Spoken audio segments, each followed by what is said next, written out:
इस ड्रिल से ज़ेलेंस्की की चिंता वाजिब है, क्योंकि खबर यह है कि ड्रिल के दौरान रूस के पायलट ने बेलारूस के पायलटों को ट्रेनिंग दी है। जी हाँ, और इस ड्रिल में सुखोई का इस्तेमाल किया जा रहा है। यानी इस बार रूस ने हमले की जो प्लानिंग बनाई है वो काफी खतरनाक है।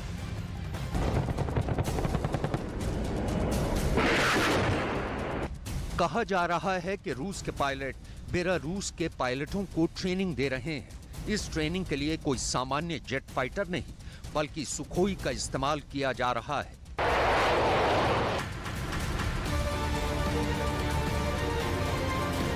सुखोई कितना खतरनाक लड़ाकू जहाज है, इससे पूरी दुनिया चिंतित है। तब तो और भी जब पुतिन के सामने यूक्रेन पर हमले तेज करने के अलावा कोई विकल्प नहीं बच गया है। पिछले हफ्ते बेलारूस के राष्ट्रपति अलेक्जेंडर लुकाशेंको ने एक मीटिंग के दौरान संकेत दिया था कि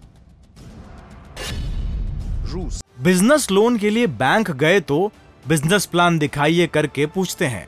बिजनेस प्लान कैसे करना है, इसे प्रैक्टिकली सीखना है तो फ्रीडम ऐप को अभी डाउनलोड करें। और उनके सैनिक एक फ्रंट पर संयुक्त रूप से हमलों को अंजाम दे सकते हैं। लुकाशेंको ने कहा कि बेलारूस के क्षेत्र में हमलों पर आज न केवल यूक्रेन में चर्चा की जा रही है, बल्कि योजना भी बनाई जा रही है। कीव प्रशासन वहां खींचने के लिए बेलारूस के खिलाफ युद्ध शुरू करने के लिए दबाव डाल रहा है। बेलारूस और रूस के बीच की दोस्ती यूक्रेन के लिए टेंशन की बात है। ये भौगोलिक वजहों से भी है और दोनों देशों के बीच रिश्ते को लेकर भी है।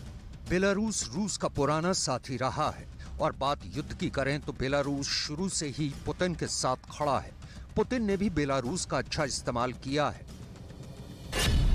इस वक्त बेलारूस में रूस के 12,000 सैनिकों की तैनाती है। बेलारूस में रूस ने अपने S-400 सिस्टम और इस्कंदर मिसाइलों की भी तैनाती की है।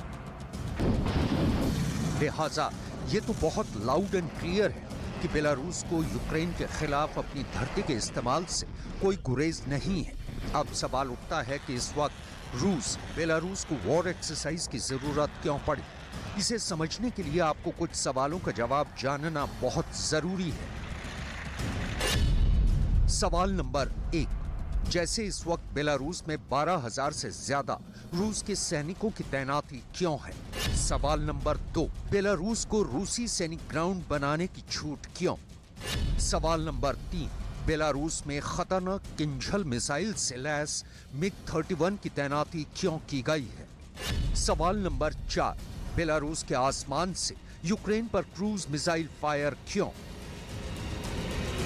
इन सवालों का जवाब तलाशने के लिए इतिहास में बहुत पीछे जाने की जरूरत नहीं है, बल्कि पिछले महीने यानी दिसंबर 2022 में रूस के प्रेसिडेंट व्लादिमीर पुतिन की बेलारूस यात्रा का विवरण पढ़ लीजिए। इस यात्रा के दौरान पुतिन ने बेलारूस में अपने बहुत अहम 11 घंटे बिताए थे। बेलारूस के प्रेसिडेंट लुकाशेंको ने उस समय घोषित कर दिया था कि दुनिया भले इधर से उधर हो जाए, बेलारूस रूस के साथ खड़ा है। पुतिन की इस बेलारूस वाली यात्रा में दोनों देशों ने संधि पत्र पर हस्ताक्षर किए थे। इस संधि पत्र में जो कुछ लिखा था उसे आप देखेंगे तो समझने में मुश्किल नहीं होगी कि बेलारूस से रूस क्या चाहता है, पुतिन लुकाशेंको के बीच क्या चल रहा है और यूक्रेन को इस दोस्ती का खमियाजा किस तरह से भुगतना पड़ेगा। पहले रूस बेलारूस के बीच हुए समझौते को देखिए। मिलकर हथियार बनाएंगे, न्यूक्लियर प्रोजेक्ट पर काम करेंगे, स्पेस में साथ काम करेंगे। रूस बेलारूस के सैनिकों को ट्रेनिंग देगा, आर्थिक क्षेत्र में काम करेंगे। दोनों देशों के बीच ये वादे कस्में नए नहीं हैं, लेकिन टाइमिंग का सवाल है जो सीधा संकेत दे रही है कि पुतिन जैसे ही कमजोर पड़ेंगे, बेलारूस को यूक्रेन पर हमले का ग्राउंड बना देंगे।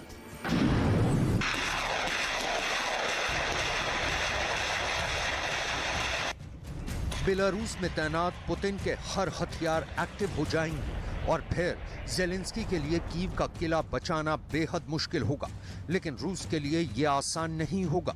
इसे समझना भी जरूरी है। इसके लिए पहले बेलारूस की भौगोलिक स्थिति समझिए।